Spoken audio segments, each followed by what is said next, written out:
توسل بالحبابة والبتول المستطابة والنبي ثم الصحابة فعسى دعوة مجابة نتوسل بالحبابة والبتول المستطابة والنبي ثم الصحابة فعسى دعوة مجابة. Sama-sama kita hormati Ibu Wali Kota, Ibu Dr. Dian Puspita, Ibu Wakil Wali Kota sekaligus Ketua GOW Ibu Era Asrul, Ibu Ketua DWP Ibu Yani Soni, Ibu Ketua PII Padang Panjang Ibu Miss Novia, juga Ketua Persit Kodim Tanah Datar Ibu Wati, Ibu Ketua Bayangkari Padang Panjang Ibu Amalia Doni, staf ahli dan kepala OPD di lingkungan Pemko Padang Panjang, serta jamaah BKMT Kota Padang Panjang, dan juga istri Ketua DPRD Tanah Datar Ibu Frida. Dan tentu saja kita doakan semuanya semoga selalu berada dalam keberkahan. Para ustadzah, para pimpinan majelis ta'lim yang semoga semuanya dirahmati dan dicintai Allah Subhanahu wa taala, serta semua yang hadir di majelis ini, baik ibu-ibu, kakak-kakak, adik-adik, anak-anak, yang semoga semuanya dirahmati dan dicintai Allah, disayangi dan disyafaati Nabi besar Muhammad sallallahu alaihi wa ala alihi wasallam, insyaallah. Amin ya rabbal alamin. Alhamdulillah, ini adalah perjalanan hari terakhir saya di Sumatera Barat untuk kali ini. Ya, habis dari sini saya ke bandara untuk pulang ke Jakarta. Mudah-mudahan istilah orang Arab khitamuhu misik, diakhiri dengan yang paling wangi, diakhiri dengan yang paling bagus insyaallah. Mudah-mudahan perkumpulan kita ini jadi perkumpulan yang membawa banyak keberkahan, membawa banyak kebaikan bagi kehidupan kita, membawa lebih kita kepada kedekatan dengan Allah Subhanahu wa taala, kedekatan dengan manusia agung, baginda kita Nabi besar Muhammad sallallahu alaihi wa ala alihi wasallam, insyaallah. Amin ya rabbal alamin. Judulnya Meramu Cemburu. Bagaimana nih kita nih dalam mengolah hati kita untuk urusan cemburu-cemburu ini. Saudariku sekalian yang saya muliakan, seperti yang tadi Bu Dokter bilang, bahwa kecemburuan itu tidak hanya terjadi antara pasangan suami istri. Saya bicara seperti ini untuk bikin adik-adik atau ibu-ibu atau nenek-nenek yang sudah tidak bersuami, atau adik-adik yang belum bersuami, jangan dulu keluar dari majelis ini.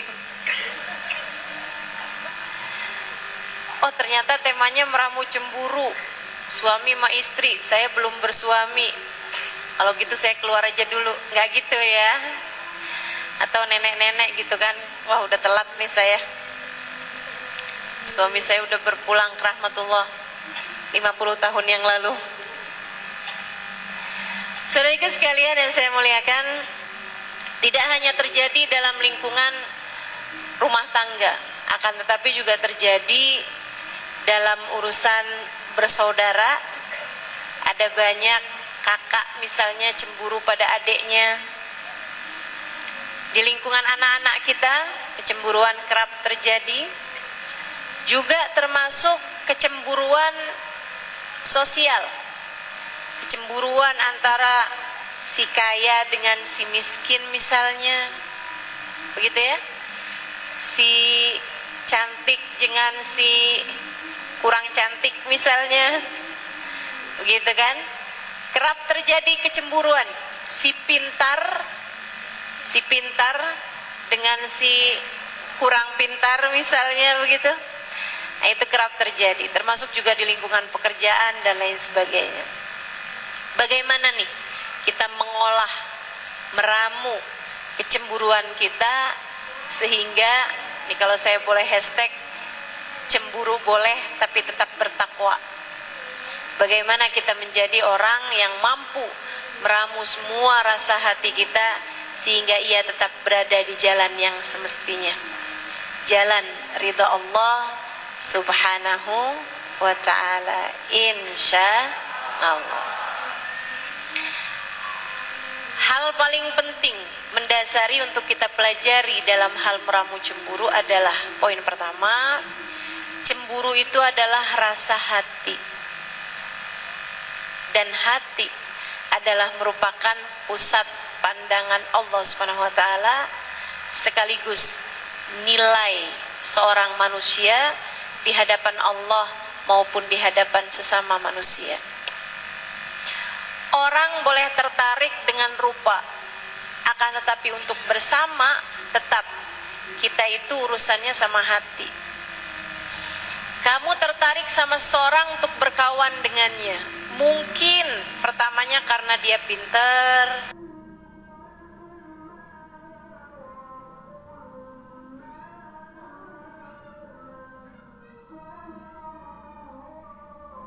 sekalian, yang kamu hadapi bukan wajahnya, bukan keterampilannya, akan tetapi hatinya. Kalau punya temen suka ngambekan gitu, dikit-dikit marah, dikit-dikit kesel, atau suka bohong misalnya gitu, kita kan lama-lama gak betah juga gitu. Jadi kita menghadapi itu bukan menghadapi fisik seseorang, akan tetapi yang kita hadapi adalah karakter, dan itu bersumber dari hati. Hati ini sendiri seperti yang tadi saya sampaikan, pusat pandangan Allah.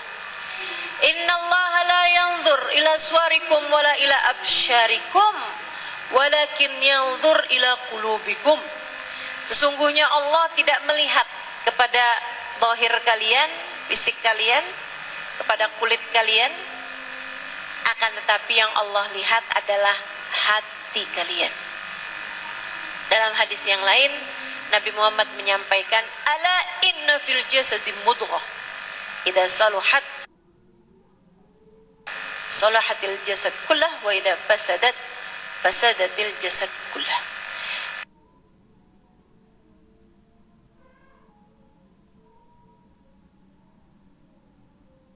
Ketahuilah bahwa dalam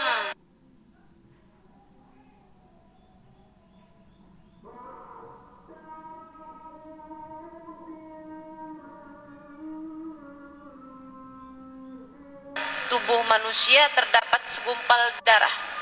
Jika ia baik, baiklah seluruh anggota tubuhnya. Jika ia rusak, ia hancur, hancurlah seluruh anggota tubuhnya. Ketahuilah bahwa segumpal darah tersebut adalah hati.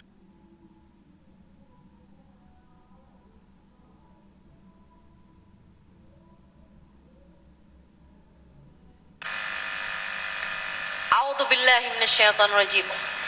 Lan yanalallah luhumuha wala dima'uha walakin yanaluhut taqwa minkum. Kamu tidak akan pernah bisa pada rasa hati kita. Penting bagi kita untuk cari tahu bagaimana keadaan hati kita. Apalagi sesudah Allah SWT dengan lisan Nabi Allah Ibrahim, doanya Nabi Ibrahim meminta kepada Allah keselamatan di akhirat. Allah bercerita bahwa keselamatan di akhirat bukan orang yang bawa harta, bukan orang yang bawa anak, melainkan orang yang datang pada Allah dengan membawa hati yang selamat. Hati yang selamat, hati yang bersih. A'udzubillahi minasyaitonirrajim. Rabbi la tukhzini yawma yub'atsun. Yawma la yanfa' mal wala banun illa man atallah biqalbin salim. Kata Nabi Allah Ibrahim, ya Allah, jangan hinakan aku di hari engkau membangkitkan hamba-hambamu di akhirat nanti. Jangan pernah buatku terhina hari itu, ya Allah. Sebab siapa yang dihinakan hari itu, tak akan ada kemuliaan baginya. Sebab siapa yang diburukkan keadaannya oleh Allah pada hari itu, dia tidak akan dapat mencari kebaikan, kemuliaan, kecakapan dari yang lainnya. A'udzubillahi minasyaitonirrajim. Yauma tabyaddu wujuhun wa taswaddu wujuh. Hari itu sebagian wajah dihitamkan, sebagian yang lain diputih berserikan. Fa ammal ladzina byaddat wujuhum fa fi rahmatillah hum fiha khalidun. Yang wajahnya diputih berserikan adalah mereka-mereka yang berhasil meraih rahmatnya Allah, dan mereka kekal di dalamnya. Semoga kita menjadi salah satunya. Fa ammal ladzina swaddat wujuhuhum akafartum ba'da imanikum fadzuqul 'adzaba bima kuntum takfurun. Adapun orang-orang yang dihitam legamkan wajahnya oleh Allah di hari akhirat nanti adalah mereka-mereka yang ingkar kepada Allah padahal sebelumnya mereka percaya pada Allah. Orang-orang meninggalkan jalan Allah Subhanahu wa taala. Saudaraku sekalian yang saya muliakan, hari itu di saat sebagian dimuliakan, sebagian dihinakan oleh Allah Subhanahu wa taala, Nabi Ibrahim mengatakan, Rabbi la tukhzini yawma yub'atsun. Jangan hinakan aku di hari engkau membangkitkan hambamu. Yauma la yanfa' mal wala banun, hari di mana tidak bermanfaat orang membawa harta,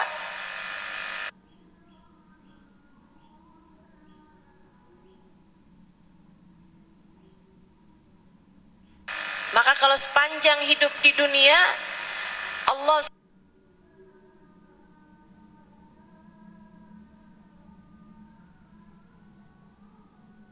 Subhanahu wa ta'ala mentakdirkanmu untuk hidup dalam keadaan miskin, tak mengapa bagimu saudara sekalian, karena di akhirat nanti tak terlalu berpengaruh orang datang membawa harta. Wala banun, tidak bermanfaat pula orang yang datang membawa anak. Jadi untukmu para ibu yang sudah menikah cukup lama namun belum dikaruniai anak,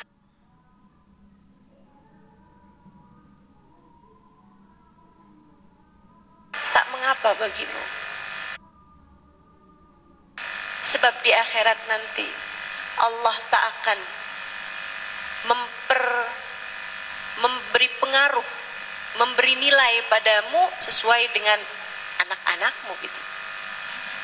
Tidak akan berpengaruh. Kamu datang pada Allah dengan membawa harta atau tidak, kamu datang kepada Allah dengan membawa anak atau tidak, bahkan saudaraku sekalian yang saya muliakan, tak terlalu berpengaruh.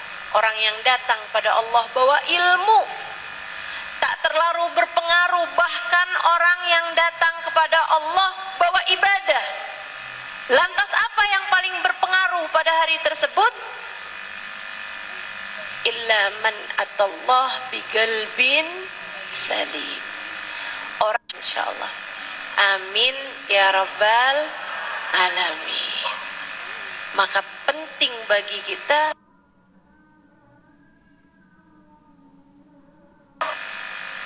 sehatkah, berpenyakitkah, atau bahkan sekaratkah?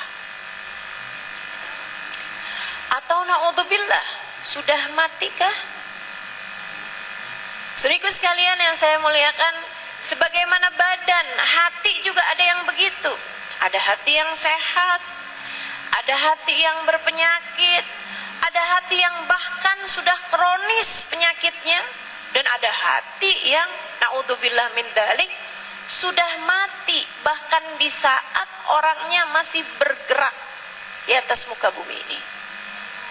Saudaraku sekalian yang saya muliakan, orang-orang yang hatinya tak lagi memiliki kasih sayang, orang-orang yang sampai hati melukai, menyakiti orang-orang yang ada di sekelilingnya, ini adalah gambaran tentang orang-orang yang hidup badannya akan tetapi hatinya mati. Kalau kita dengerin berita-berita gitu kan, Masya Allah, orang tua yang membunuh anak kandungnya sendiri, istri yang meracun suaminya, ayah yang tega untuk naudzubillah melecehkan anaknya sendiri, anak perempuannya sendiri. Gambaran tentang orang yang meskipun badannya masih ada di atas muka bumi ini, hati mereka sudah sedemikian hancurnya, tak ada lagi cahaya kehidupan di dalamnya. Semoga Allah Subhanahu wa taala menjauhkan kita darinya. Dan ini yang dikhawatirkan oleh baginda kita Nabi besar Muhammad. Sampai Nabi minta kepada Allah, Allahumma inni a'udzubika min qalbin la yahsha, du'ain la yusma, wa ainin la tadma. Ya Allah, aku berlindung kepadamu min ilmin la yanfa, dari ilmu yang tidak bermanfaat, dari hati yang tidak bisa khusyuk, dari hati yang berpenyakit, dari hati yang gak bagus, dari hati yang gak bisa tunduk pada Allah SWT. Du'ain la yusma, dari doa yang tidak didengar.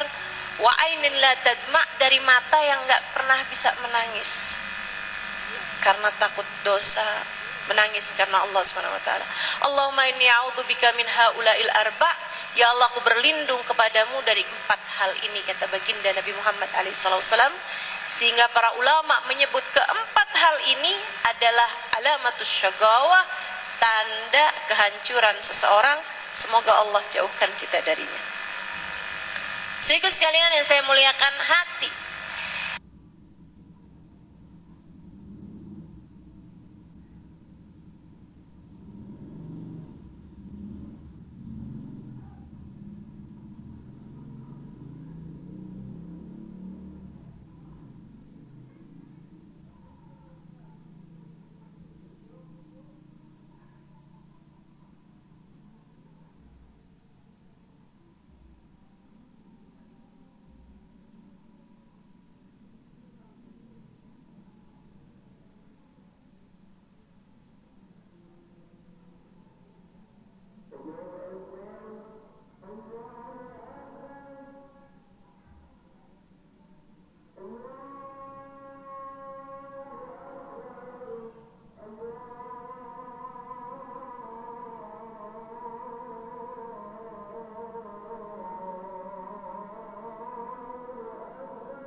yang berpenyakit. Nah, salah satu dari penyakitnya hati itu adalah kecemburuan yang berlebihan, kecemburuan yang keluar dari batasnya.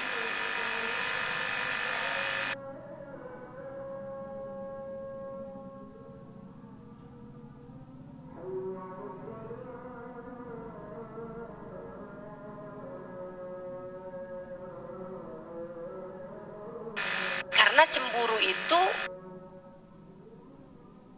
pada dasarnya didasari dari sifat hasud, sifat iri dengki.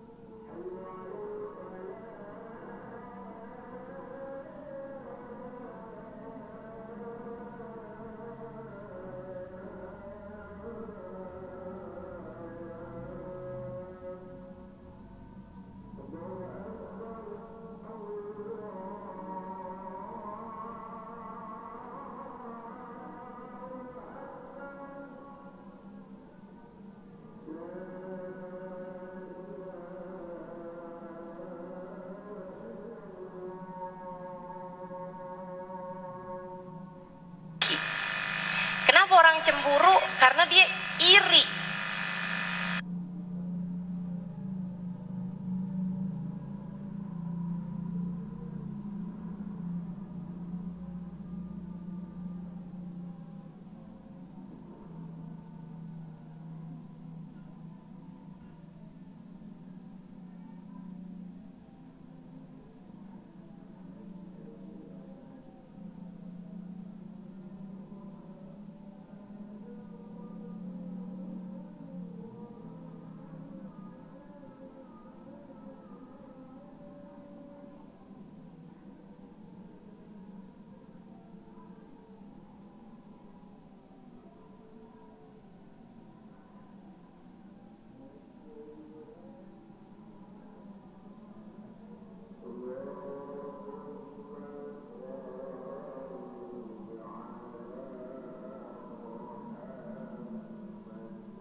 Laki-laki maupun anak perempuan, semuanya harus.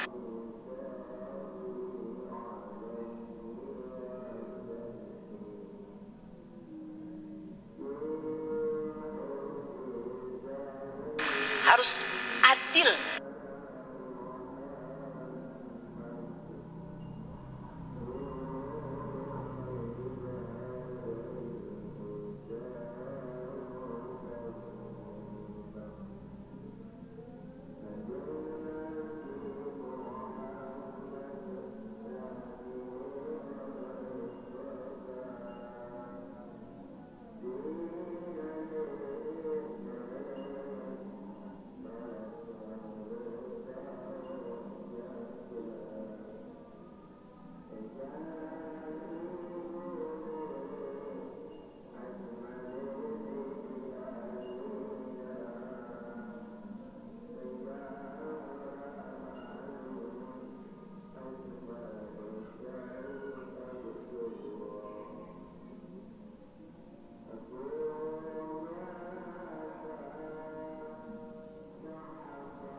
kayaknya suaminya lebih sayang.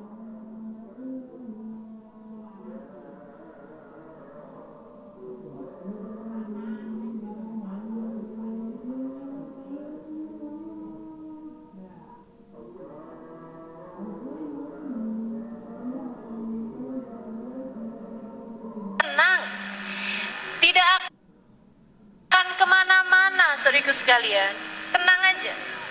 Kalau kamu mendukung suamimu untuk mencintai ibunya, Allah akan mengganjarmu dengan baktinya anak-anakmu padamu, atau Allah akan jadikan orang-orang yang kamu cintai pun mencintai kamu lebih daripada apa yang dapat kamu lakukan untuk mereka. Saudaraku sekalian yang saya muliakan, ini hati nih memang harus benar-benar dijaga. Jangan sampai kecemburuan membutakan mata hati kita. Ingatlah bahwa nilaimu dalam pandangan Allah adalah hati. Dan ingatlah bahwa nilaimu di akhirat nanti adalah hati.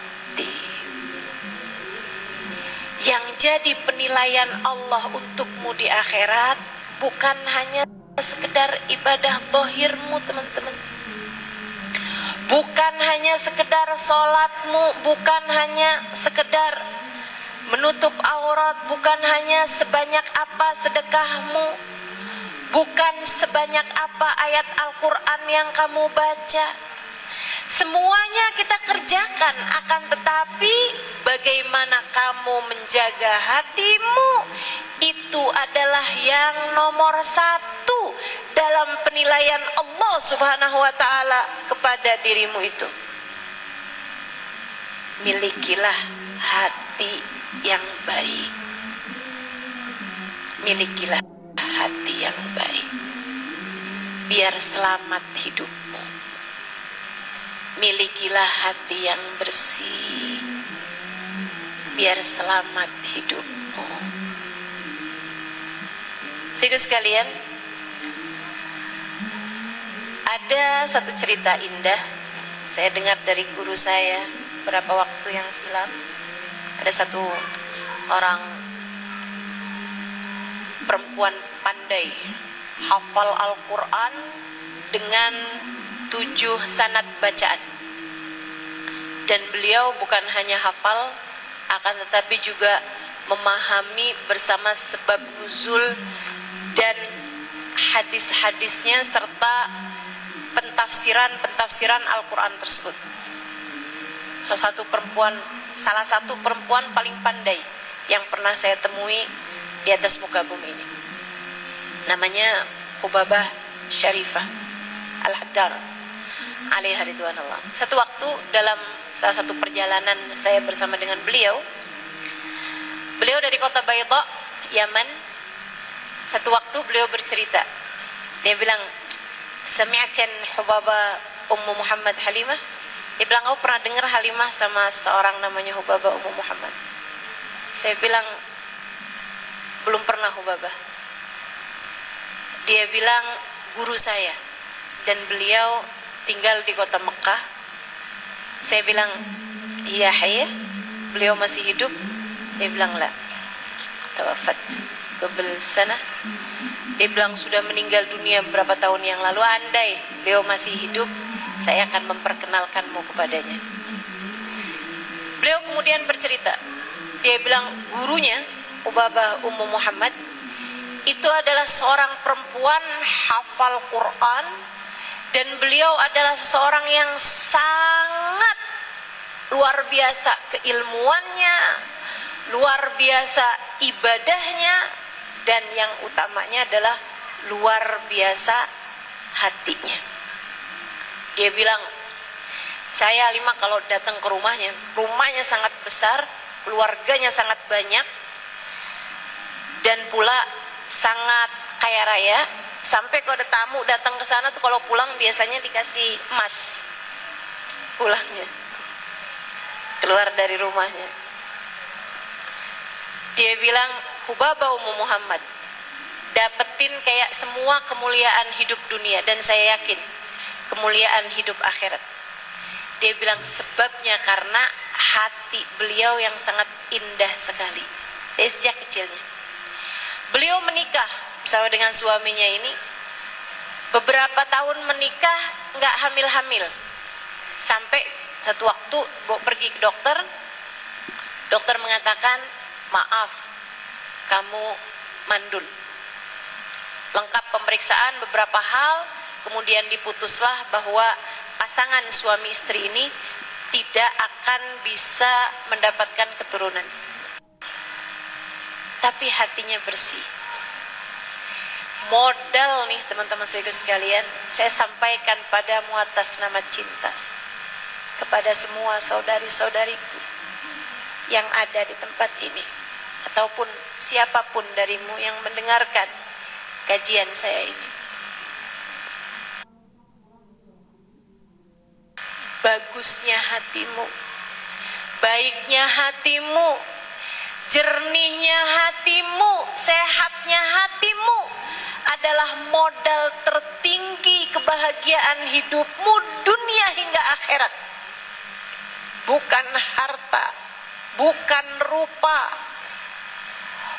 bukan ilmu, bukan apapun. Saudara sekalian saya muliakan, mau hidup bahagia dari dunia hingga akhirat, hati-hati dengan hatimu. Jaga betul-betul rasa yang ada dalam hatimu. Dan jika kamu dapati hatimu berpenyakit dengan berbagai macam penyakit, obatilah, sehatkanlah, perhatikanlah. Jangan hanya peduli kepada sakitnya badanmu, kamu harus peduli itu juga, tapi lebih daripada itu, hatimu pedulikanlah. Jangan biarkan ia sakit berlarut-larut. Jangan biarkan ia terjebak dengan rasa-rasa yang salah. Jangan biarkan ia memenjarakan dirimu dengan derita hidup di dunia maupun kelak derita di akhirat dengan penyakit-penyakit yang membusuk di dalam hatimu itu. Salah satunya adalah cemburu. Hubabah Ummu Muhammad ketika tahu bahwa dirinya tidak akan punya anak, beliau tidak menjadikan itu sebagai cara untuk beliau putus asa, bersedih hati gitu. Kenapa gitu? Dia tahu Allah tak selalu memberi yang kita mau, tapi Allah akan selalu memberi yang kita perlu. Saya ulangi, untuk kamu harus ingat-ingat terus.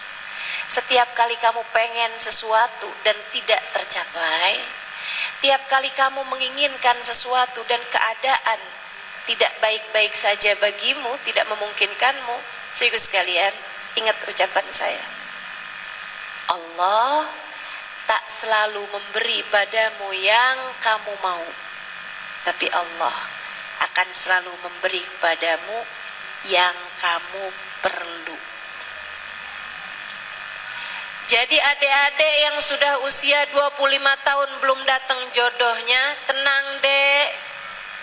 Allah melihatmu masih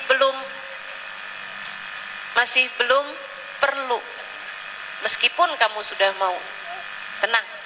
Allah akan mempertemukanmu dengan jodohmu pada waktu yang paling tepat. Untukmu Bu yang sudah menikah dan belum ada anak, saudaraku sekalian saya muliakan, tenangkan hatimu. Allah tahu kamu belum perlu atau bahkan tidak perlu.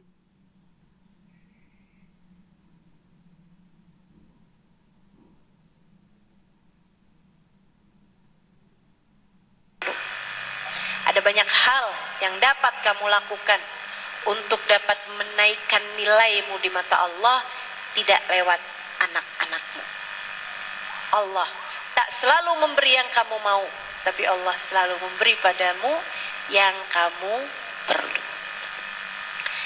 Satu hari dalam keadaan beliau ibadah, taat kepada suaminya, Bapak Muhammad ya, beliau dengar bahwasanya suaminya pulang dari tempat keluarganya, terus cerita gini, paman mereka yang nenek tinggal di sana. Jadi suaminya ini punya nenek yang bahkan bukan nenek langsung ya, tapi adiknya nenek gitu. Itu dirawat sama salah satu dari pamannya. Ternyata pamannya ini meninggal dunia. Yang akhirnya kemudian keluarga besar berkumpul, siapa nih yang mau merawat nenek di rumahnya gitu. Semuanya seperti keberatan, semuanya seperti kesulitan karena neneknya sudah terbaring di atas tempat tidur, tidak bisa berbuat apa-apa. Saudara sekalian, suami itu, cucunya berarti, suaminya dia nih, dibilang sama istrinya, gimana kalau kita rawat nenek di rumah kita? Sang istri, saudara sekalian, perempuan muda, usia masih di atas 20-an tahun. Dia belum ada anak. Dalam keadaan suami yang seringkali keluar rumah untuk pekerjaan-pekerjaannya. Merawat saudaranya, neneknya suami yang gak bisa apa-apa. Bicara bisa ya, tapi maksudnya badannya gak bisa jalan, gak bisa terbaring di atas tempat tidur. Subhanallah, ini kan perlu hati yang benar-benar lapang, benar-benar baik, benar-benar hati yang sehat ini. Dia dengan penuh senyum berkata, wah alhamdulillah, bawalah dia kemari, saya akan merawatnya, dia akan menjadi kawan bagi saya, bawalah dia kemari. Masya Allah. Maka dirawatnya lah sang nenek tersebut dengan penuh cinta. Dia menganjurkan suaminya untuk menyayangi neneknya tersebut.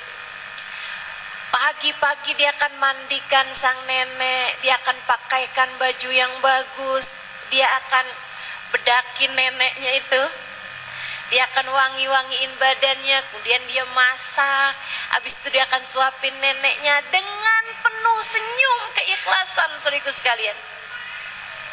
Dengan penuh senyum. Sampai nanti kalau misalnya gitu, malam-malam lagi bulan purnama gitu, cantik bulannya gitu kan, dia akan bilang sama nenek tersebut, kemudian bilang, nek di luar bulannya cantik sekali, nenek mau lihat? Gimana cara nenek lihat nak gitu? Ayo nek, pelan-pelan ya nek ya. Atau dia akan tunggu suaminya untuk mereka berdua memapah sang nenek tersebut, meletakkannya di bawah cahaya bulan purnama. Mereka pandangi bulan purnama bersama-sama. Cakep banget ya nek. Nenek lihat bulan purnama ingat siapa nek? Ingat Nabi nak. Nabi kan anta syamsun anta badrun. Betul ya nek. Dia rawat sang nenek dengan penuh cinta, tanpa dikotori dengan rasa cemburu, tanpa dikotori dengan rasa kebencian ataupun rasa yang gak enak dalam hatinya. Sebagai seorang perempuan tua yang terbaring di atas tempat tidurnya, perempuan ini bahkan harus membersihkan kotorannya.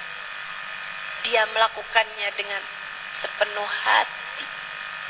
Jadi sekalian, tiap datang waktu sholat, dia akan ajak neneknya untuk sholat berjamaah. Sehingga sebulan, 2 bulan, 3 bulan, sang nenek diperlakukan seperti itu. Dia sangat senang, sangat bahagia, dan tiap malamnya dia angkat tangannya berdoa dalam tahajud beliau, dalam ibadah malam beliau. Ya Allah, saya tidak mengerti bagaimana harus membalas kebaikan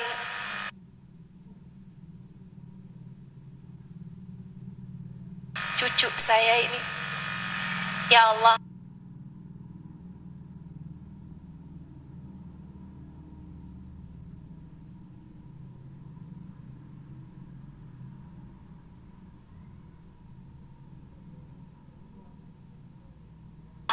akan tetapi saya tahu Engkau mengerti bagaimana membalasnya.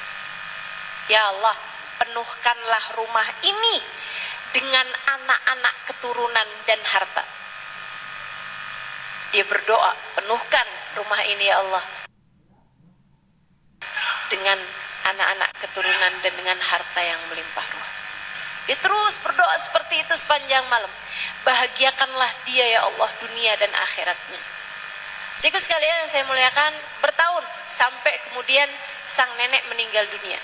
Begitu nenek tersebut meninggal dunia, istrinya hamil, melahirkan, berapa bulan kemudian hamil lagi, melahirkan lagi, berapa bulan kemudian hamil lagi, melahirkan, sampai 10 orang anak. Pinter-pinter semua, ahli ibadah semua, soleh-solehah semua. Masya Allah.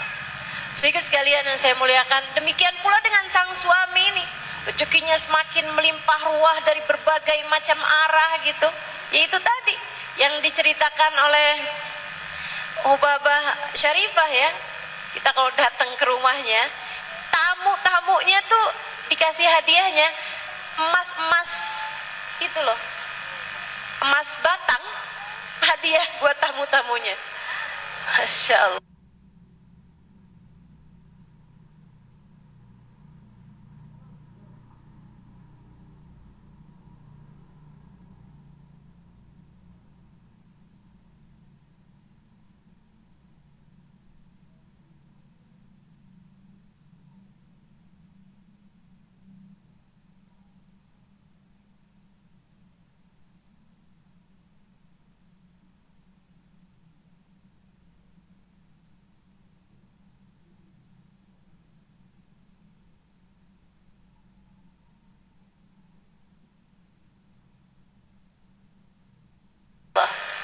Sehingga sekalian yang saya muliakan, hati yang bahagia memang modal hati kalian. Jangan biarkan hatimu terkotori dengan cemburu. Jangan biarkan hatimu rusak dengan rasa-rasa yang salah. Tengoklah hatan buat narohin aplikasi memantau di mana suami.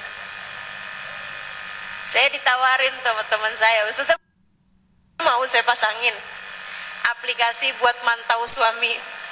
Saya bilang innalillahi. Saya tidak sebegitu nganggurnya untuk cari tahu di mana suami saya berada. Saya sudah cukup sibuk di atas muka bumi ini, mencari, memastikan saya berada di jalan yang benar menuju Allah. Untuk apa saya mengawasi perjalanan orang lain? Biarkan aja, gak masalah buat saya. Jadi sekalian yang saya muliakan, di poin yang keduanya nih,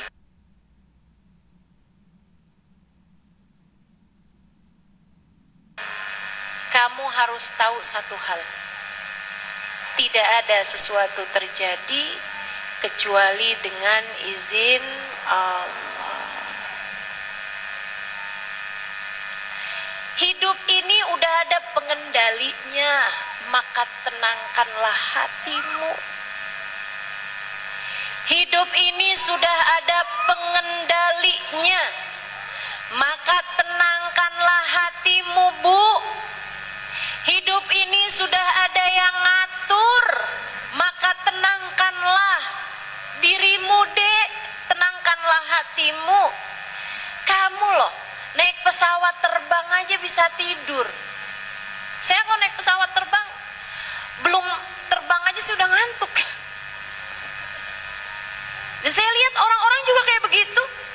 Kalau naik pesawat terbang tuh banyak pada tidur, apalagi perjalanan lama gitu kan. Udah tuh pada tidur di atas pesawat. pesawat terbang kok bisa segitu tenangnya? Tahu kenapa? Karena ada pilotnya. Kalau misalnya nih, saya di atas pesawat terbang, tahu-tahu baru terbang sebentar ada pengumuman. Para penumpang sekalian, adakah di sini yang bisa menerbangkan pesawat? Karena ternyata pilotnya mati. Atau pilotnya pingsan misalnya.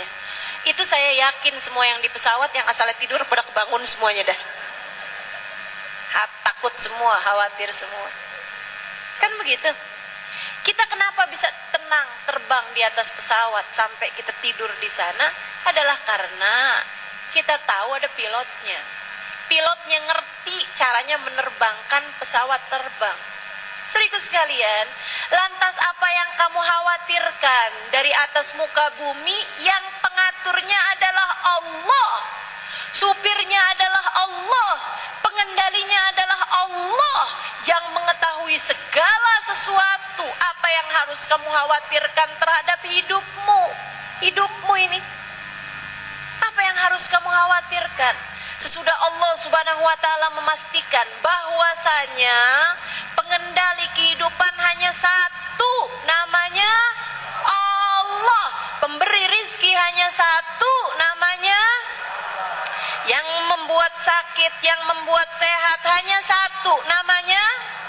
Yang menghidupkan ataupun mematikan hanya satu, namanya Allah Subhanahu wa ta'ala. Jika Allah yang mengatur semuanya, maka mengapa harus ada rasa iri terhadap orang lain? Mengapa kamu harus merasa khawatir terhadap apapun? Kamu khawatir suamimu direbut orang, kamu khawatir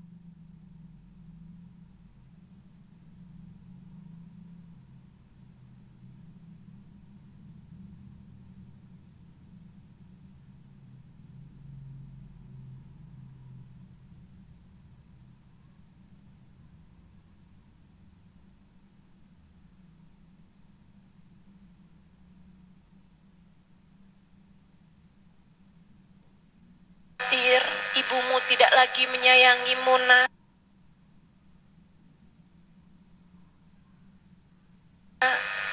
Kamu khawatir ayahmu meninggalkan.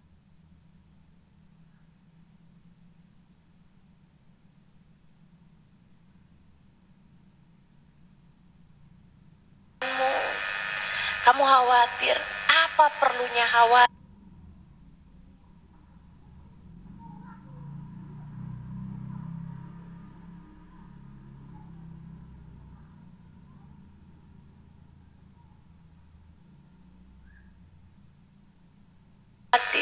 Untuk sebuah kehidupan yang diatur oleh Allah Subhanahu wa ta'ala yang telah menamakan dirinya wallahu khabirun bima ta'malun. Allah adalah zat yang maha mengetahui, maha mengawasi apapun yang dilakukan hamba-hambanya.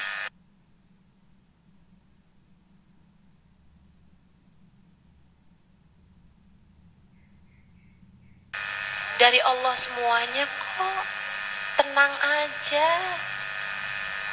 Takut dari apa sih sampai segitu cemburu?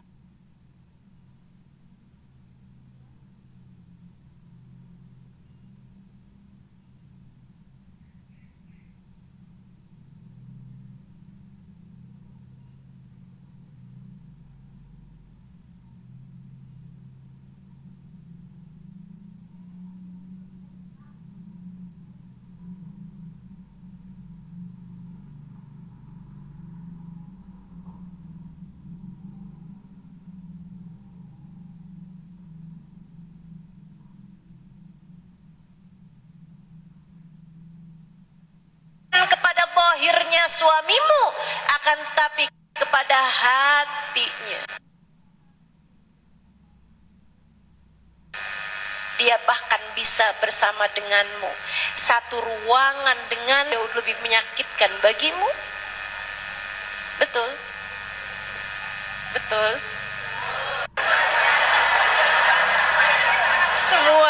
katanya.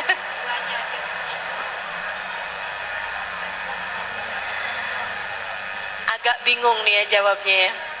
Oke, saya lebih tegaskan lagi. Kamu mau hati suamimu atau uang suamimu?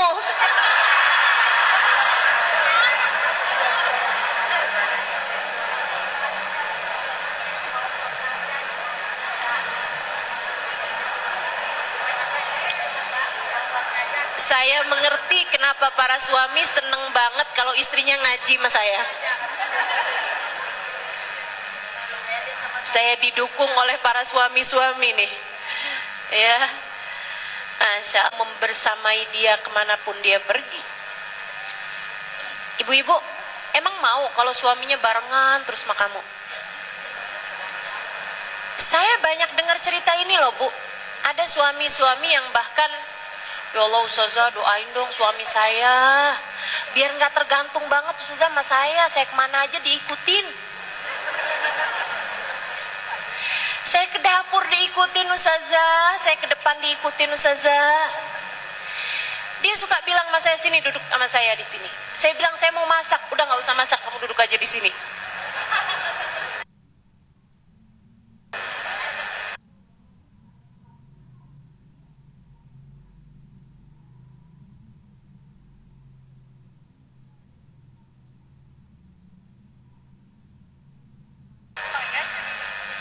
Saya bilang, waduh.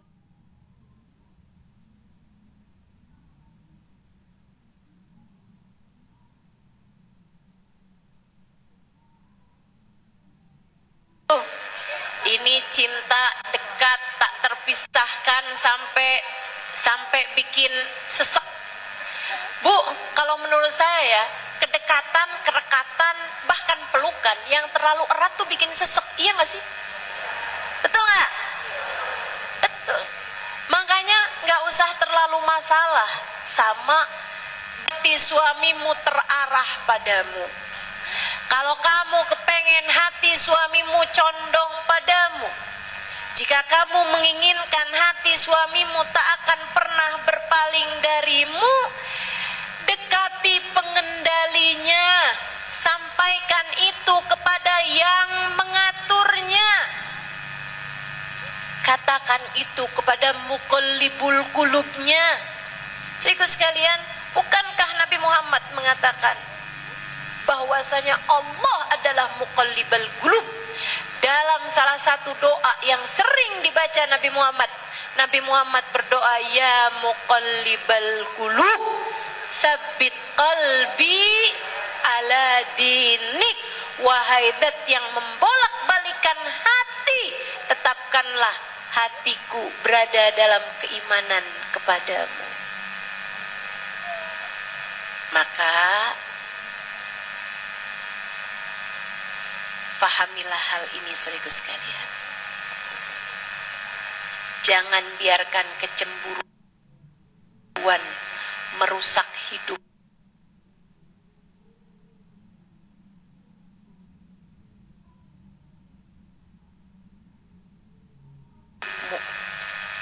Jangan biarkan iri,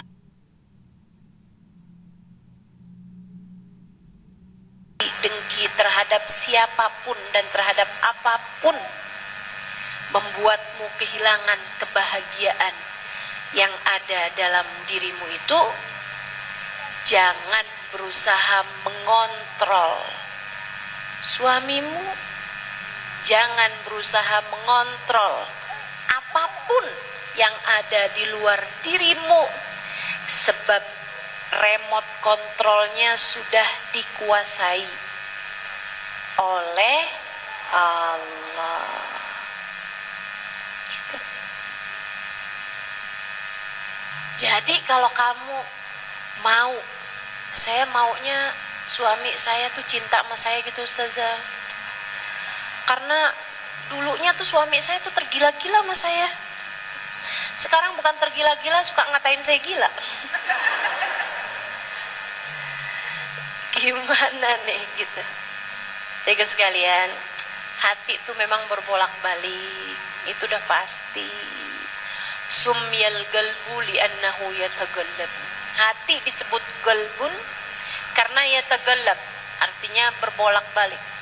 Kita aja mah hati kita kan berbolak-balik tuh. Dan kamu harus tahu, jangankan hati suamimu, bahkan hatimu sendiri pada hakikatnya. Inna qalbal insan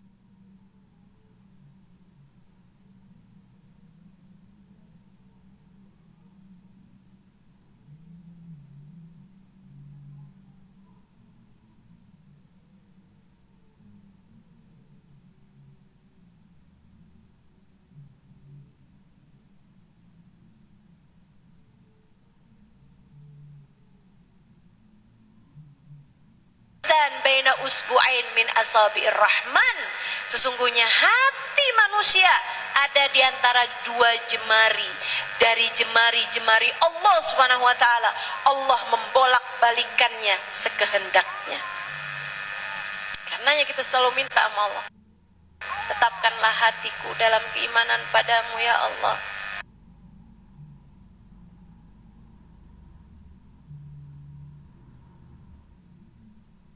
Tetapkanlah hatiku dalam keimanan padamu ya Allah. Itu karena memang hati dalam kendali Allah. Kepengen apapun kamu terhadap anak-anakmu, misalnya kamu cemburu, nih anak saya nih sibuk banget dah mau urusan teman-temannya, saya nggak lagi diperhatikan sama anak saya. Minta sama yang punya anak. Rasa yang seharusnya kamu jaga segala sesuatu Allah Subhanahu wa ta'ala. Jadi hal pertama, jangan biarkan kecemburuan merusak hatimu. Kemudian hal yang kedua, kamu harus paham pengendali semuanya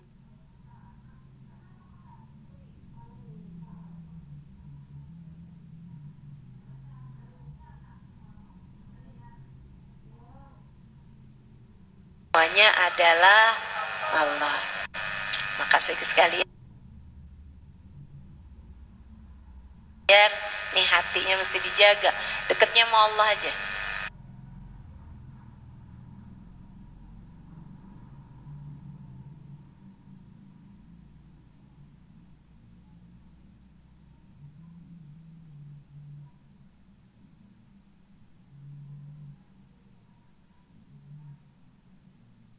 Mintanya sama Allah aja. Terhadap hal-hal yang kamu inginkan, kamu harus tahu bahwa Allah Subhanahu wa ta'ala nih pengaturnya. Mintanya sama sang pengatur tersebut.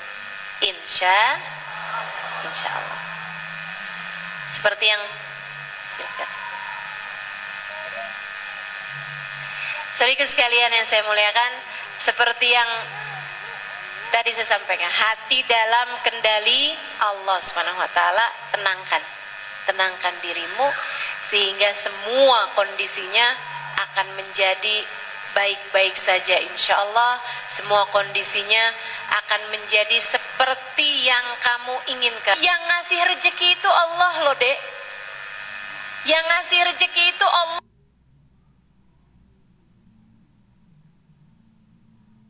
loh bu. Dan Allah tuh gak pernah salah, Allah gak pernah keliru. Gak usah hasut, iri, dengki,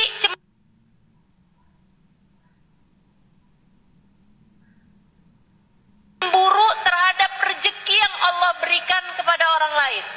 Gak perlu, karena sejatinya bukan mereka yang mau, itu adalah ketetapan dari Allah Subhanahu wa ta'ala. Tetangga bangun karena stroke ternyata. Nah ini kan hal yang sangat nyiksa diri gitu. Saya sampai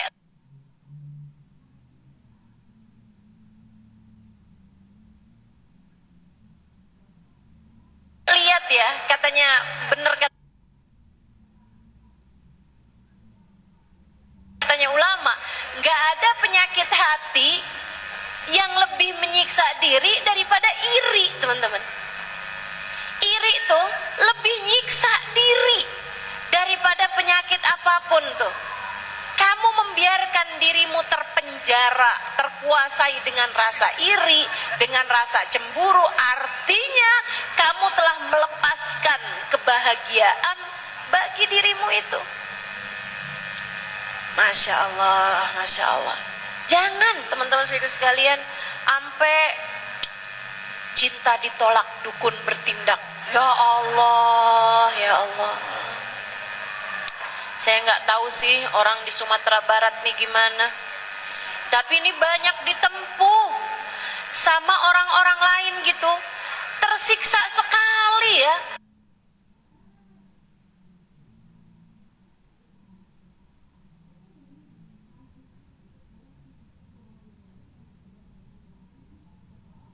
Hanya karena kecemburuan membabi buta dalam hatinya tuh, sampai tersiksa bener gitu. Apa ya? Dalam meramu kecemburuan atau dalam mengatasi kecemburuannya gitu. Dan saya lihatnya itu banyak yang salah-salah, makanya saya harus sampaikan nih di sini nih, biar kamu tidak menempuh cara yang salah ketika kamu sedang dikuasai cemburu. Ustazah, suami saya kawin lagi. Ustazah, suami saya punya perempuan lain. Ustazah, suami saya punya simpenan. Ustazah, suami saya main-main sama perempuan lain.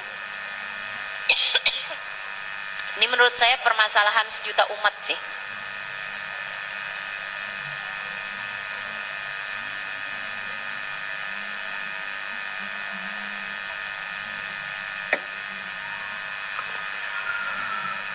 Ada yang ketika mendapati fakta seperti itu, satu, ada yang gini, dia bilang sama suaminya, pilih antara aku atau dia. Banyak tuh yang begitu. Kamu salah satunya.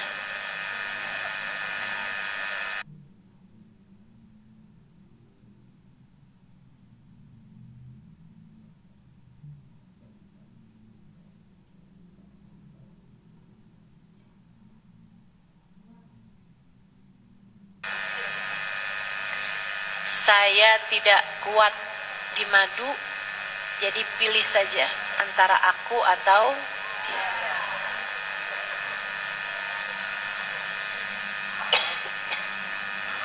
Itu sama saja dengan kamu minta cerai. Saya bilangin, para istri dengarkan saya.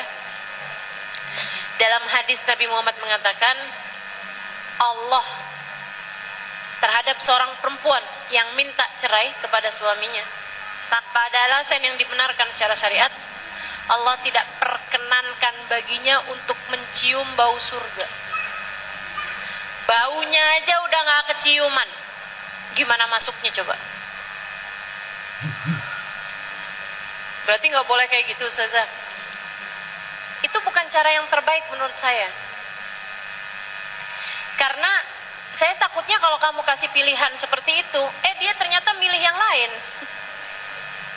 Sakit 2 kali loh kamu. Udahlah sakit karena diduakan, kemudian yang keduanya sakit karena ditinggalkan. Sakit, jangan. Perceraian itu sesuatu hal yang sangat buruk sekali, saudaraku sekalian. Sangat buruk sekali. Karena itu tuh bukan hanya merusak 2 orang, pasangan suami istri gitu, bukan. Tapi bisa merusak anak-anak. Kesian anak-anak.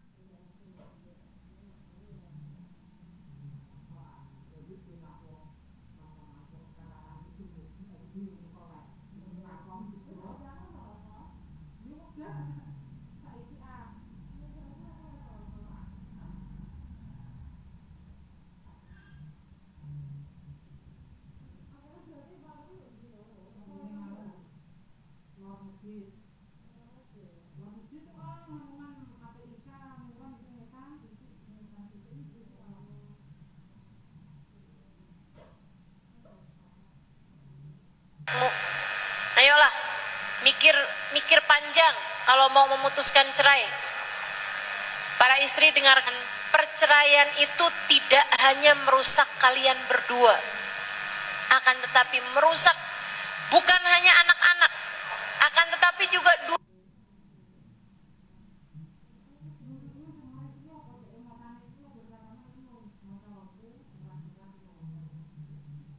ya diduakannya. Masya Allah, Masya Allah. Akhirnya saling menjelek-jelekan satu sama lain. Makasih Kak. Saudaraku sekalian yang saya muliakan, itu bukan cara yang tepat. Atau misalnya ada nih, ketika tahu suaminya menikah lagi atau bermain perempuan gitu kan, dia cari tahu seperti apa perempuan tersebut, dilabraknya. Orang Padang Panjang ada yang begitu.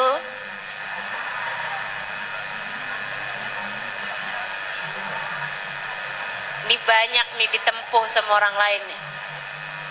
Dilabraknya. Kemudian dibilangin, dasar pelakor. Masya Allah.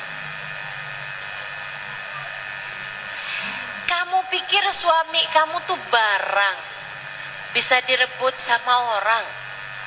Suami kamu tuh punya hati yang sudah dewasa, mampu memilih. Suami kamu tuh punya hati, dewasa dia, bisa tahu gitu kan, ngerti, paham hukum. Menurut saya itu hal yang kurang tepat, saudaraku sekalian, kurang tepat. Haram nggak tapi Ustazah? Saya tidak sedang berbicara mengenai halal haram, enggak.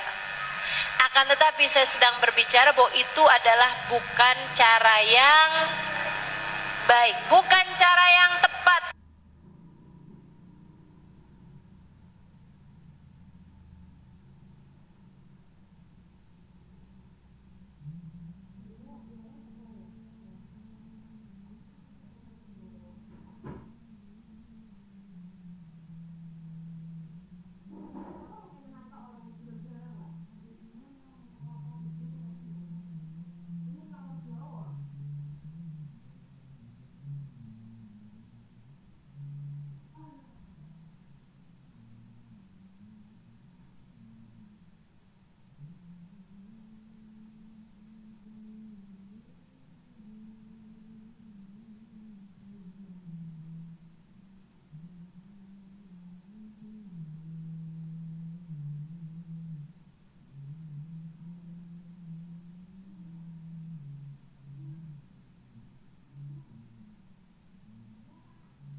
Gitu.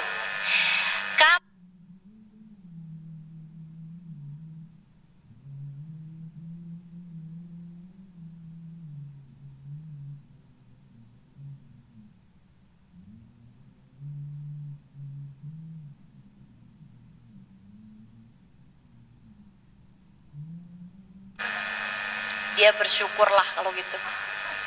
Ternyata dia cantik. Bawa penyakit lain lagi nih. Sebagian orang, bagian perempuan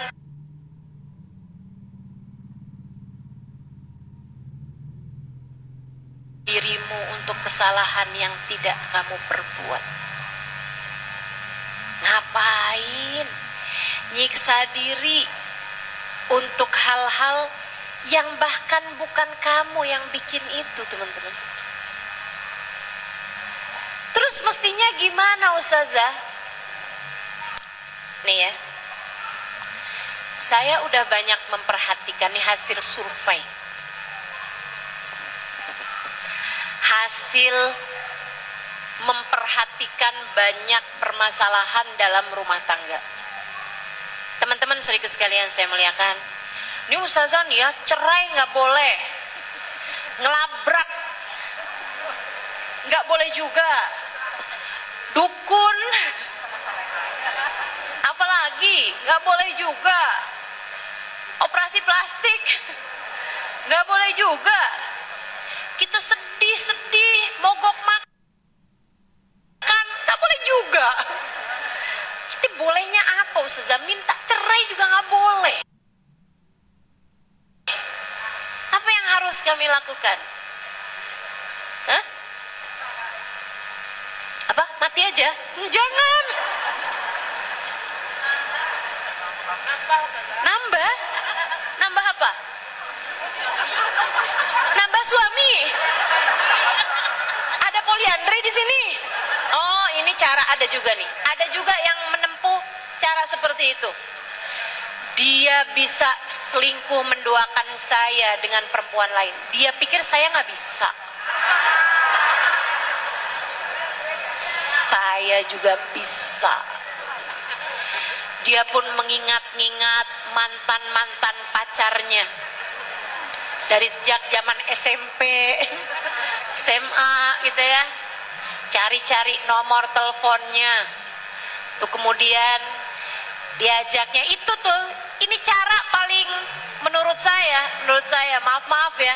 Ini cara paling bodoh, teman-teman. Itu kayak ada orang yang suaminya jatuh ke sumur, suaminya jatuh ke jurang, memang dia aja yang bisa jatuh ke jurang. Saya juga. Kayak gitu tuh. Kayak gitu. Innalillahi wa inna ilaihi raji'un. Terus kalau itu juga nggak, Ustazah, jadi itu juga nggak boleh nih? Nggak boleh. Terus gimana yang boleh? Nih dengerin saya. Simak baik-baik. Biar pada ngerti, biar pada pinter. Seneng saya nih kalau orang-orang Sumatera Barat jadi pada pinter nih. Saudaraku sekalian saya muliakan, sesudah saya perhatikan, simak, lihat-lihat gitu, ternyata suami berpindah hati atau membagi hati dengan perempuan lain, itu biasanya Allah kasih itu karena satu dari dua sebab. Kamu harus pahami dulu bahwa ini tuh bukan dari suaminya, bukan dari suamimu. Dari siapa Ustazah? Dari Allah. Kamu menganggap itu sebagai ujian, bukan? Ujian apa bukan? Ujian. Oke, baik. Kalau kamu menganggap itu sebagai sebuah ujian, Ustazah pakai nanya. Karena buat sebagian orang itu bukan ujian. Karena buat sebagian perempuan yang sudah mencapai tingkatan dia mencintai Allah lebih dari segalanya, hal itu bukan lagi merupakan ujian. Karenanya saya perlu bertanya padamu, adakah menurutmu itu berupa ujian untukmu? Iya. Oke, baik. Ujian yang besar? Iya. Saya bahkan gak pernah Ustazah diuji lebih besar daripada ujian ini Ustazah. Saya sih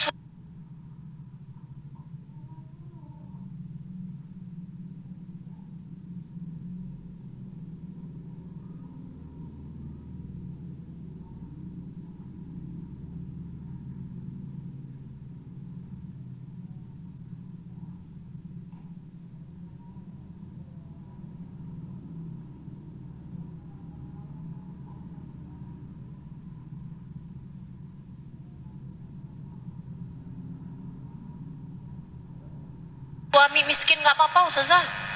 Saya sih suami nyalonin nggak terpilih nggak apa-apa Ustazah. Saya sih suami lagi kena tipu, suami sakit nggak apa-apa Ustazah. Yang penting suami jangan main perempuan. Sang pengatur kehidupan dan sang pembolak-balik hati. Allah Ta'ala, semua dari kalian akan aku uji. Semua dari kalian akan aku uji. Walanabluwannakum, kata Allah. A'udzubillahi minasyaitonir rajim. Walanabluwannakum bisyai' minal khauf wal ju' wa naqsin minal amwal wal anfus wat thamarat fabashshiris sabirin. Kata Allah Subhanahu wa taala, semua dari kalian pasti akan diuji oleh Allah Subhanahu wa taala. Bisyai'in minal khauf. Ada rasa takut, rasa khawatir, rasa cemburu, tuh dari Allah Subhanahu wa taala semuanya. Naqsin minal amwal wal anfus wat thamarat. dikurangin buah-buahan, dikurangin harta, dikurangin jiwa, ditinggalkan oleh orang lain. Itu semuanya bentuk-bentuk ujian dari Allah SWT. Kalau kamu paham pengujinya adalah Allah, sekarang saya kasih tahu. Allah seringkali memberi ujian berupa hati suami berpaling darimu karena satu dari dua sebab. Simak baik-baik biar nggak salah paham. Yarhamukillah. Saudaraku sekalian, ini hasil pemikiran bertahun-tahun. Karena saya memang suka mikir, dan saya alhamdulillah Allah bagi ilmu, pemahaman Al-Quran, pemahaman hadis dari guru-guru yang sangat luar biasa. Saya beritahu kepadamu karena saya sayang sama kamu.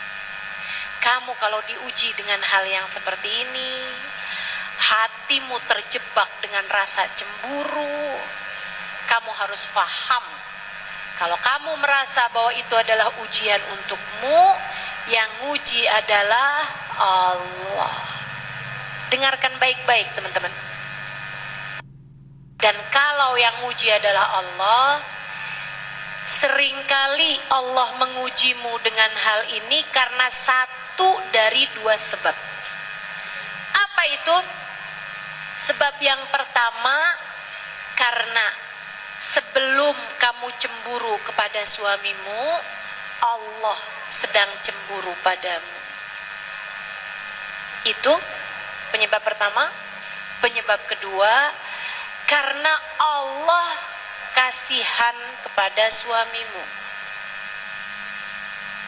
atau karena kamu kurang pandai mensyukuri nikmat yang Allah berikan berupa nikmatnya bersuami itu. Kita bahas yang kedua dulu deh. Ya. Karena kamu kurang bersyukur. Nikmat tuh kalau dicabut tuh karena kurang bersyukur. Kata Allah, la in syakartum wala in kafartum inna adzabi lasyadid. Jadi rupa-rupanya kamu tuh dikasih suami tapi kamu tidak mensyukuri suamimu tersebut. Dalam artian kamu nggak terlalu ngurusin suami kamu nggak peduli pada suami kamu, gitu kan?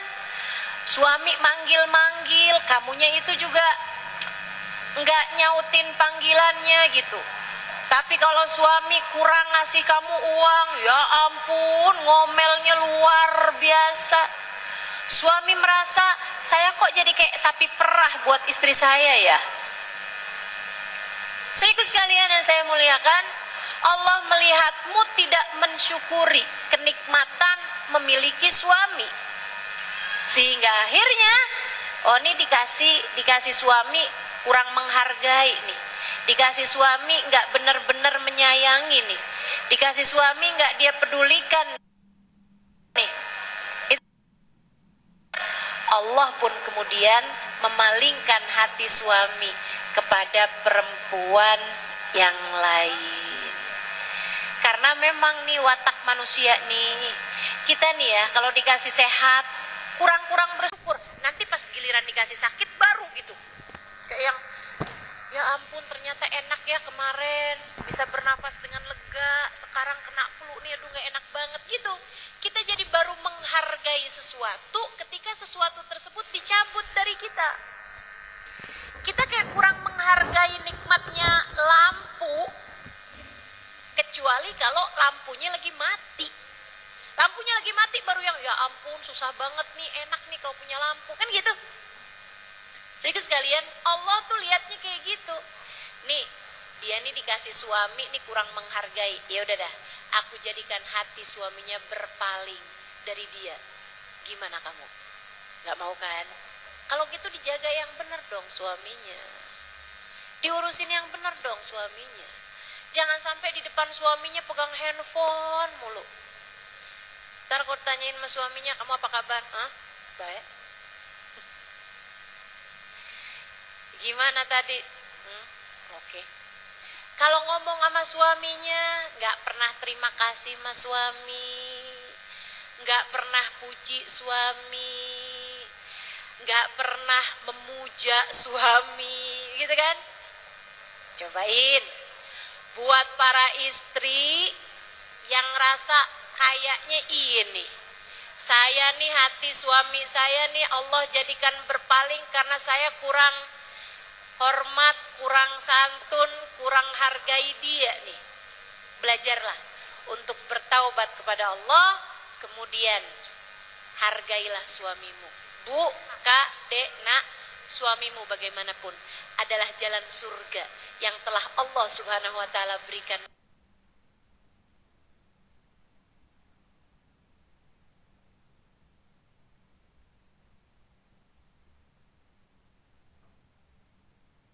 Bagimu, hargailah dia.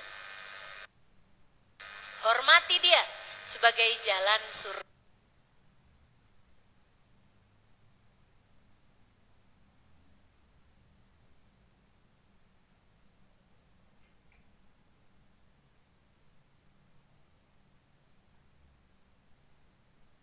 Allah Subhanahu wa ta'ala. Saya masih boleh cerita? Saya harus berangkat jam 11.30 menit. Masih ada 10 tahun.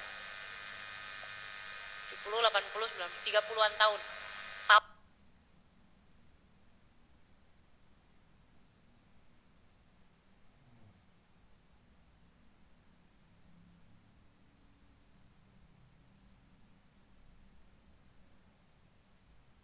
Usianya. Gitu ya. Tapi nenek saya nih perempuan, istri yang sangat solehah. Suaminya tuh diurusin bagus bener gitu. Sehingga suaminya sayang sama beliau. Nah, suaminya adalah kakek saya di usia 96-an tahun kena pikun, sehat. Kakek saya tuh salah satu orang paling sehat yang pernah saya temuin. Itu di usia 90-an tahun, kalau saya datang, beliau datang duluan ke rumah saya. Kalau saya mudik gitu ya, beliau datang duluan ke rumah saya naik sepeda pancal. Di usia 90-an tahun. Tapi beliau di usia 96-an tahun gitu kena pikun. Jadi sekalian, sampai pikunnya tambah lama, tambah parah, tambah lama, tambah parah, sampai beliau nggak inget sama istrinya sendiri. Dan subhanallahnya, memang luar biasa ya, itu beliau kalau sama orang laki-laki inget, sama orang perempuan nggak inget. Itu memang subhanallah, cara kerja otak manusia tuh memang kita nggak paham tuh. Jadi beliau sama yang laki-laki ingat semua, sama yang perempuan gak ingat gitu. Termasuk sama umi saya yang adalah anak perempuannya, beliau lupa. Tapi sama abah saya yang adalah mantunya, beliau ingat. Gitu kan? Adik saya, cucu beliau, mau salaman beliau tarik tangannya. Maaf saya lagi punya wudhu. Nah kan saya cucu. Saya cucu kan jid katanya gitu kan, gak batal wudhu. Beliau lupa gitu, sama yang perempuan lupa, termasuk sama istrinya ini. Satu hari atau ada masanya, istrinya nih sakit keras. Beliau lupa, sampai beliau datang ke rumah anaknya, laki-laki, anak laki-lakinya, terus dia bilang gitu. Dia bilang, "Man," namanya Abdurrahman, "ada orang sakit di rumah saya tuh gak pulang-pulang. Coba itu kasih uang atau apa gitu, suruh dia pulang. Saya bingung ada perempuan di dalam rumah." Padahal itu istrinya sudah menikah.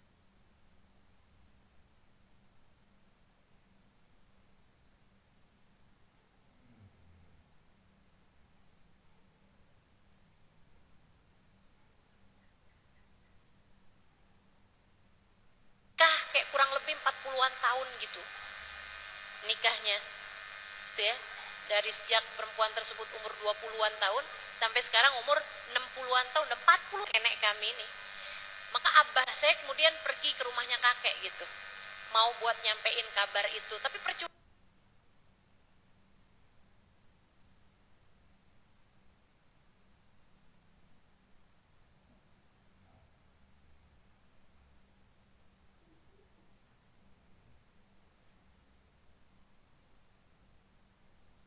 juga, orang beliau lupa, pun ngobrol, sama sekali nggak inget sama istrinya, sama sekali nggak inget. Dia cerita-cerita apa aja gitu, hal-hal yang lain. Sampai kemudian jenazah dibawakan, diturunkan, ditaruh di depan beliau itu. Beliau kan pikun, sekali lagi nggak ingat apapun. Subhanallah, beliau buka jenazah tersebut, beliau buka mukanya gitu kan, jenazah itu, Allah kembalikan ingatannya 100%.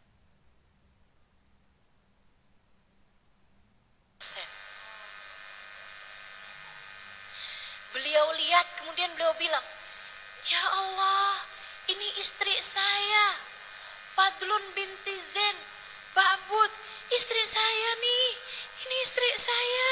Ya Allah, istri saya meninggal. Istri saya meninggal. Beliau ciumin istrinya. Beliau ciumin tuh dari ujung rambut sampai ke ujung kaki. Ciumin, semuanya ciumin gitu. Badan istrinya.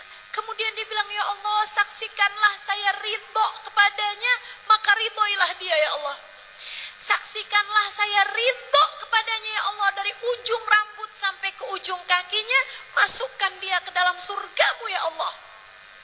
Itu abah saya di sampingnya sampai nangis gak berhenti, dan orang-orang yang di sekelilingnya juga nangis, anak-anaknya semuanya, rumahnya, cucunya, karena Allah tahu cucunya bisa ngajarin perempuan manapun. Karena tahu cucunya akan menyampaikan cerita ini kepada perempuan-perempuan di Sumbar, perempuan-perempuan yang ada di Padang Panjang. Saudara sekalian, Nabi Muhammad mengatakan, ayyuma imra'atin matat wa zawjuha 'alaiha radin adkhalahallahu jannah. Seorang perempuan yang meninggal dunia, suaminya ridho kepadanya, Allah akan memasukkannya ke dalam surga. Gak banyak pertanyaan untuk perempuan yang menjadi istri yang solehah. Sehingga sekalian saya muliakan, jenazahnya kemudian dibawa masuk ke dalam, beliau lupa lagi. Bolak-balik beliau masuk ke dalam ruangan tersebut, ketika ada orang bertakziah, beliau bilang, ada yang meninggal. Oh, siapa yang meninggal? Lupa lagi. Hanya dikembalikan 5 menit, 10 menit, Allah kembalikan ingatannya hanya untuk menyampaikan keridhoannya kepada seorang istri yang solehah. Saudaraku sekalian, solehahlah menjadi istri. Solehahlah menjadi istri. Nah, kadang-kadang tuh Allah kalau lihat ini dikasih suami tapi nggak dihargai, Allah palingkan hati suami untuk mengingatkanmu. Betapa ternyata ketika hati suami berpaling darimu, kamu sakit kan? Gak enak kan? Nah, kalau gitu yang benar jadi istri, gitu. Ujian dari Allah kepadamu seperti itu. Atau yang keduanya nih, yang terakhir, saudaraku sekalian yang saya muliakan, Allah tuh kalau memberikan kepada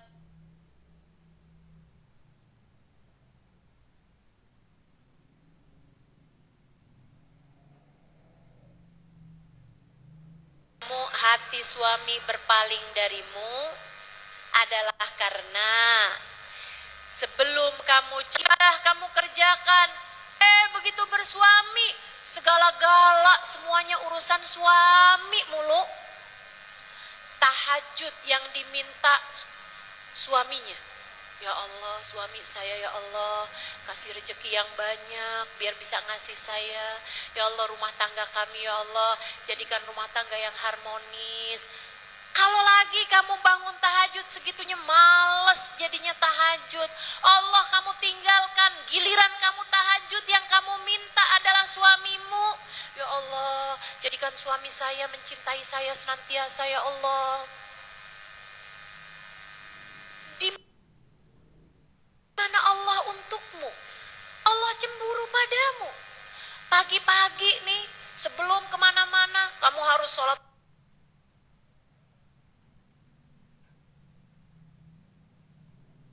duha dulu. Kenapa? Doain rezeki suami biar lancar. Doain urusan suami biar gampang. Suami mulu.